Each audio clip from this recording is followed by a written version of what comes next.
بسم اللہ الرحمن الرحیم۔ حضرت آسیہ علیہ السلام نے اللہ تعالیٰ سے دعا مانگی، اے میرے پروردگار، میرے لیے جنت میں گھر بنا دے، مجھے فرعون سے نجات بخش دے اور ظالم قوم سے چھٹکارا دلا دے۔ فرعون کو نجومیوں نے بتایا کہ بنی اسرائیل میں سے اللہ کا ایک نبی پیدا ہوگا جو تمہارے اقتدار کا خاتمہ کرے گا اور اسی کے ہاتھوں تمہیں موت آئے گی۔ انہوں نے اس خطرے سے بچنے کی پیش بندی یوں کی کہ بنی اسرائیل کو غلام بنا لیا۔ وہ ان سے گھٹیا اور ادنا کام کراتا، ان کے ہاں پیدا ہونے والے لڑکوں کو قتل کروا دیتا اور لڑکیوں کو زندہ چھوڑ دیتا۔ اسے معلوم نہ تھا کہ اللہ نے فیصلہ کر لیا ہے کہ کمزوروں پر احسان کر کے اقتدار ان کے حوالے کرے۔ چنانچہ فرعون کو انجام تک پہنچانے والا بچہ بنی اسرائیل کے ہاں پیدا ہو کر رہا۔ حضرت موسیٰ علیہ السلام کے والد کا نام عمران اور والدہ کا نام عیارخہ تھا۔ انہیں اندیشہ تھا کہ ظالم فرعون ان کے بچے کو پیدا ہوتے ہی مروا دے گا۔ ماں کو اللہ کی طرف سے پہلے ہی وحی آ گئی۔ بچے کو دودھ پلانا اور جب اس کی جان کو خطرہ ہو تو اسے دریا میں ڈال دینا اور ڈر یا اندیشہ نہ رکھنا۔ پھر ارشاد ہوا کہ اس نومولود کو صندوق میں رکھو اور صندوق دریا میں ڈال دو تو دریا اسے کنارے پر ڈال دے گا، پھر اس صندوق کو میرا اور تمہارا دشمن فرعون اٹھائے گا۔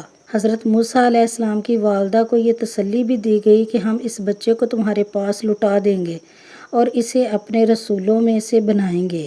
عیارخہ نے اللہ کے حکم کی پیروی کی، ساتھ ہی اپنی بیٹی یعنی حضرت موسیٰ علیہ السلام کی بہن کو کہا اس کے پیچھے پیچھے چلی جاؤ۔ چنانچہ وہ صندوق کو دور سے دیکھتی رہی۔ جب بچے والا صندوق دریائے نیل کے بہاؤ پر بہتا ہوا فرعون کے محل تک پہنچا تو فرعون کی بیٹی اور باندیاں اسے دیکھ کر بہت متعجب ہوئیں اور انہوں نے اسے دریا سے نکالا اور ملکہ آسیہ کو پیش کر دیا۔ انہوں نے صندوق کا ڈھکنا کھولا تو ایک خوبصورت بچے کو دیکھ کر بہت خوش ہوئیں۔ فوراً بچے کو پالنے کا فیصلہ کر لیا۔ فرعون نے بچے کو قتل کرنے کا حکم دیا تو وہ اڑے آ گئیں اور کہا یہ بچہ میری اور تمہاری آنکھوں کی ٹھنڈک ہے، اسے قتل نہ کرو، ہو سکتا ہے یہ فائدہ پہنچانے کا باعث بنے یا ہم اسے بیٹا بنا لیں۔ فرعون نے کہا مجھے اس کی ضرورت نہیں، ہو سکتا ہے تمہاری آنکھوں کی ٹھنڈک بن جائے۔ اس طرح موسیٰ علیہ السلام کی جان بچ گئی۔ یہ خدائی اتفاق ہے کہ ملکہ آسیہ کا تعلق بھی بنی اسرائیل سے تھا اور وہ دور کے رشتے میں حضرت موسیٰ علیہ السلام کی پھوپھی بھی لگتی تھیں۔ اس کے بعد رحمت خداوندی کا ایک اور کرشمہ ہوا۔ اللہ کے حکم سے نومولود نے کسی بھی دائیا کا دودھ پینے سے انکار کر دیا۔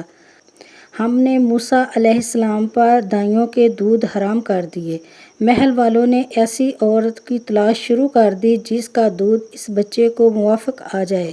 اب موسیٰ علیہ السلام کی بہن سامنے آ گئیں اور کہا کیا میں تمہیں ایسے اہل خانہ کی خبر نہ دوں جو تمہارے لیے اس بچے کو پالیں؟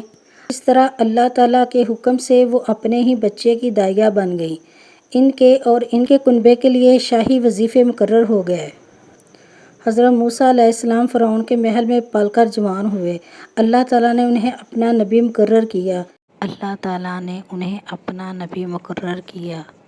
یہ اس وقت ہوا جب وہ مصر سے مدائن چلے گئے۔ حضرت آسیہ علیہ السلام حضرت موسیٰ علیہ السلام کی پرورش کے دوران ان کے نیک فطرت سے اچھی طرح واقف ہو چکی تھیں۔ چنانچہ جب حضرت موسیٰ علیہ السلام نے اپنے نبی ہونے کا اعلان کیا اور فرعون کے گروہوں اور ان کے جھوٹے سانپوں کو اپنے عصا سے شکست دی تو وہ خود ایمان لے آئیں، لیکن چنانچہ اپنے شوہر فرعون کی مظالم کو بھی خوب جانتی تھیں، اس لیے اپنے ایمان کا اظہار نہ کیا۔ ایک دن وہ اپنی بیٹی کو کنگھی کر رہی تھیں کہ ان کے منہ سے اللہ کا نام نکل گیا۔